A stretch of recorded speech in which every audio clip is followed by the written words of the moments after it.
चलिए दोस्तों, नमस्कार। शाम के बज रहे हैं 9 और हम लेकर के हाजिर हैं लर्निंग डे पर एक और बेहतरीन ज़बरदस्त वीडियो और एक बहुत ही ज़बरदस्त सीरीज।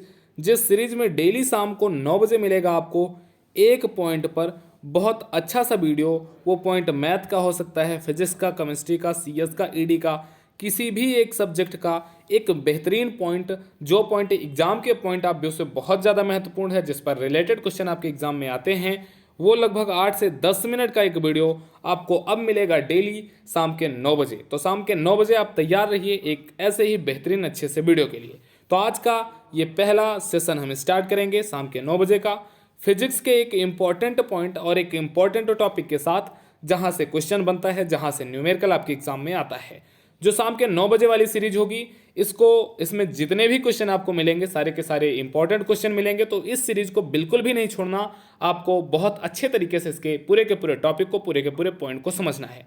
तो दोस्तों, आपको चैनल शेयर करना है, सब्सक्राइब करना है। पीडीएफ के लिए आपको नीचे डिस्क्रिप्शन में दिए गए लिंक के माध्यम से टेलीग्राम में जुड़ जाना है और इंस्टाग्राम पर भी आप जुड़ सकते हैं। तो दोस्तों, जो पहला टॉपिक है, जिस पहले टॉपिक के बारे में आज से हम डिस्कस करना स्टार्ट कर रहे हैं, यह है हमारा सरल रेखीय गति। सबसे पहले ये जान लो कि इस पॉइंट से आपका 4 नंबर का क्वेश्चन बनेगा। वो 4 नंबर का क्वेश्चन थ्योरी का हो सकता है या फिर आपका एक न्यूमेरिकल आ सकता है। तो आज के इस वीडियो में हम दोनों चीज़ों पर बात करेंगे, थ्योरी भी समझेंगे और न्यूमेरिकल भी समझेंगे। सबसे पहले आपको क्या समझना है, सरल रेखीय गति।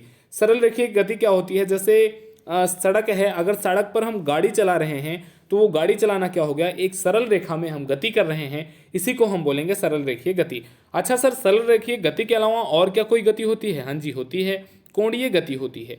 ये कोणीय गति या एंगुलर वेलोसिटी या क्या होती है, एंगुलर मोशन, ये क्या होता है? जैसे अगर हम एक रस्सी में एक छोटा सा पत्थर बांध लें और बीच में खड़े होकर के अपने हाथ से चारों तरफ घुमाएं, तो ये क्या कहलाएगा? आपका ये कोणीय वेग कहलाएगा।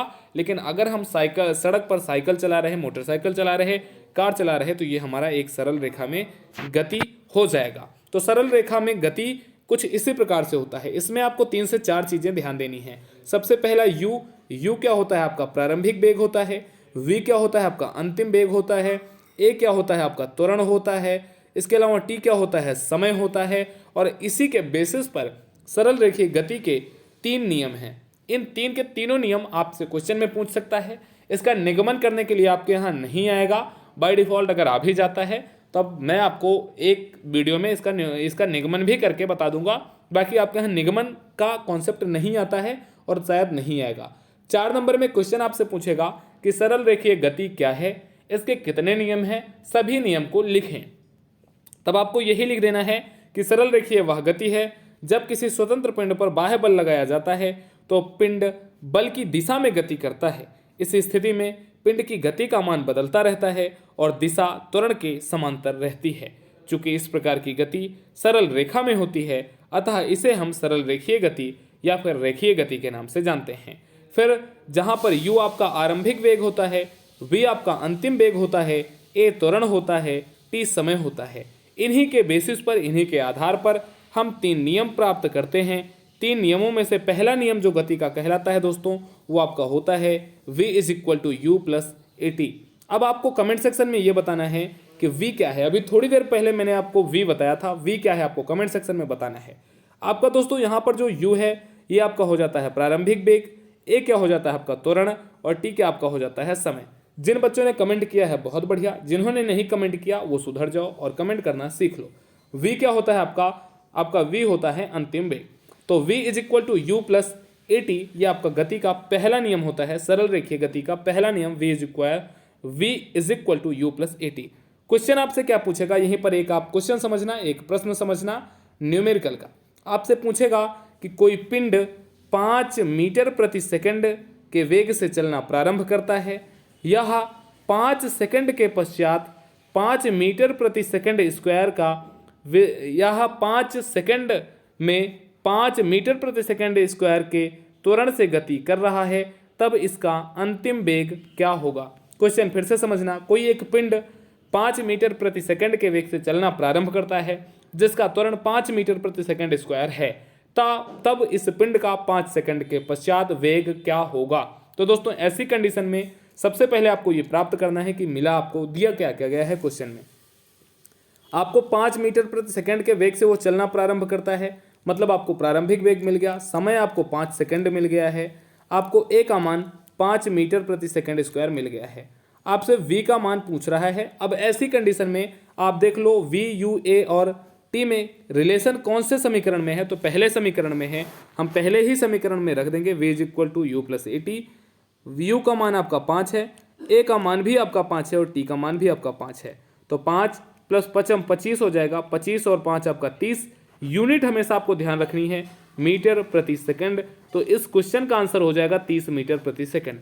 बिल्कुल इसी तरीके से प्रश्न आपके लिए आएगा आपके एग्जाम में। या फिर प्रश्न ये पूछ सकता है कि आपको v का मान दे दे, u का मान दे दे, t का मान आपको दे दे और a का मान आपसे ज्ञात करने के लिए पूछ ले, तब यहाँ से भी न्यूमेरिकल आपका बनता है। बट कहीं भी किसी भी टॉपिक पर अगर इसमें न्यूमेरिकल आपका बनता है तो आपको सबसे पहले क्या करना है, जो जो वैल्यू दी गई है क्वेश्चन में उस वैल्यू को लिखना है। वैल्यू को लिखने के बाद फिर देखना है कि कौन सा इसमें नियम लग सकता है, कौन सा समीकरण आप लगा सकते हैं। तो उम्मीद है दोस्तों पहला नियम आपको बहुत अच्छे से समझ में आया होगा। अब हम दूसरे नियम की तरफ अगर बढ़ते हैं तो जो गति का दूसरा नियम होता है उसको हम डिनोट करते हैं s is equal to u t plus half a t square. अभी तक हमने v देखा, u देखा, a देखा और t देखा। अब यहाँ पर एक नई चीज आपको मिल रही है यस।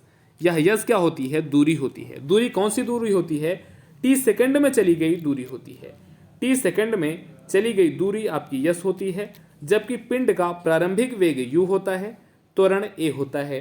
तो ऐसी कंडीशन में जो गति का द्वितीय नियम होता है s is equal to u t plus half a t square आपका होता है। इसमें क्वेश्चन कैसे बनेगा, क्वेश्चन समझना कि एक पिंड 2 मीटर प्रति सेकंड के वेग से चलना प्रारंभ करता है और इसका त्वरण 5 मीटर प्रति सेकंड स्क्वायर है। तब पिंड 4 सेकंड के बाद पिंड के द्वारा तय की गई दूरी क्या होगी।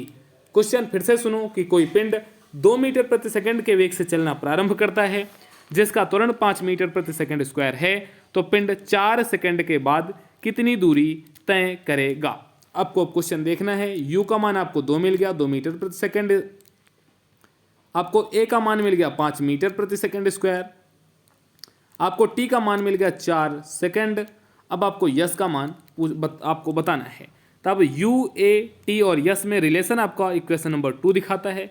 Yes is equal to u t, u का मान है आपके लिए 2, t का मान है आपके लिए 4 प्लस हाफ का मतलब 1/2। a का मान है आपके लिए 5, t का वैल्यू है 4, 4 का स्क्वायर आप कर दोगे 16, 2 से 16 को आप कट कर दोगे हो जाएगा आपके लिए 8। तो 4 दूनी 8 प्लस 8 पंचे 40 और 40 में आप 8 जोड़ दोगे 48 और इसकी यूनिट क्या होगी, मीटर। तो उस पिंड के द्वारा 4 सेकंड के बाद चली गई दूरी जो होगी आपके लिए होगी 48 मीटर। कुछ इसी प्रकार से क्वेश्चन आपसे इस टॉपिक पर पूछेगा। और गति का जो सबसे लास्ट वाला नियम होता है जिसको हम गति का तीसरा नियम बोलते हैं, ये क्या होता है, ये आपका होता है v square is equal to u square plus 2as। एक चीज़ ध्यान देना, ये इंपॉर्टेंट है, यहाँ से बहुत ज़्यादा क्वेश्चन आपके एग्जाम में पूछता है, या आप कह सकते हैं कि मैक्सिमम क्वेश्चन आपसे इसी टॉपिक पर पूछता है। v square is equal to u plus 2as।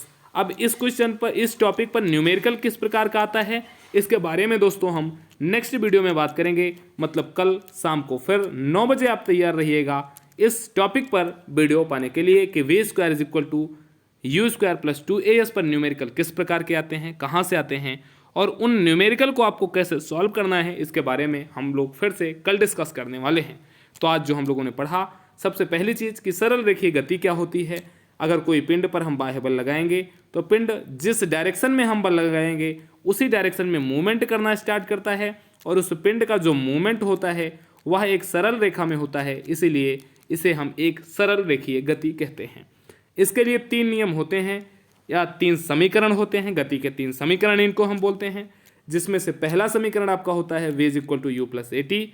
दूसरा समीकरण आपका होता है, इसको हम मान लिए पहला। दूसरा आपका समीकरण होता है s is equal to u t plus half a t square. तीसरा समीकरण आपका होता है v square is equal to u square plus 2s। पहले समीकरण दूसरे समीकरण पर हम लोगों ने न्यूमेरिकल भी देख लिया है और तीसरे समीकरण पर न्यूमेरिकल हम लोग नेक्स्ट वीडियो में देखने वाले हैं। क्यों? क्योंकि यह थोड़ा सा इंपॉर्टेंट है, यहाँ से क्वेश्चन बनता है, बहुत बार यहीं से क्वेश्चन बना है। तो आज की वीडियो बस यहीं तक, आज की क्लास बस यहीं तक। डेली शाम को 9 बजे अब तैयार रहिए, क्योंकि एक बहुत अच्छी सीरीज आपको मिलने वाली है। और शाम को 7 बजे लाइव क्लास के लिए तैयार रहिए। पॉलिटेक्निक फर्स्ट सेमेस्टर के मेरे प्यारे जाबाज शेर शेरनियों प्यारे दोस्तों, चैनल को लाइक करें, शेयर करें, सब्सक्राइब करें। इस वीडियो के नीचे कमेंट सेक्शन में ज़रूर बताएं कि आपको ये वीडियो या ये सीरीज कैसी लगी, जिसमें हम डेली शाम को 9 बजे आपको एक टॉपिक पर अच्छा सा वीडियो देने वाले हैं। नमस्कार, take care, thank you. Telegram में ज़रूर जुड़ जाएं, इंस्टाग्राम पर भी आप जुड़ सकते हैं। नमस्कार, जय हिंद।